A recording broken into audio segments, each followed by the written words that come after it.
দেখছি যে আগামী 8 তারিখের পর থেকে বৃহস্পতি 3-4খানা রাশির ক্ষেত্রে খুব পজিটিভ হয়ে যাবে এবং এই 3-4খানা রাশির মধ্যে অবশ্যই যারা এই মুহূর্তে ভয়ে একদম তটস্থ হয়ে রয়েছেন, যারা মেষ রাশির জাতক, তাদের ক্ষেত্রে বলতে পারি যে অর্থনৈতিক ব্যাপারটা নিয়ে যতটা টানা পড়েন বা যতটা চিন্তার কারণ ছিল, এই সময়টা কিন্তু সেই চিন্তাটা বৃহস্পতি আপনাকে কাটিয়ে দেবে। দু হাত ভরে পয়সা দেওয়ার চান্স রয়েছে।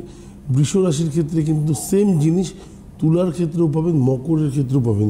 এবার আপনি যদি ইউটিউব খোলেন বা আদার্স কোনো চ্যানেল খোলেন, দেখবেন বৃষতে আগামী দিন ভয়ের ছায়া বা মকরে ভয়ের ছায়া, আলটিমেটলি আপনি ওখানে ভয় পাবেন। তো যে জিনিসগুলো থেকে পজিটিভ হতে পারে সেটা। এবারে বৃহস্পতি ভালো যখন রয়েছে, বৃহস্পতি যখন পজিটিভ দিচ্ছে, অনেকের ক্ষেত্রে মেষ রাশির অনেকের ক্ষেত্রে বৃহস্পতি বকরি হতে পারে, বৃষ রাশির ক্ষেত্রে হতে পারে।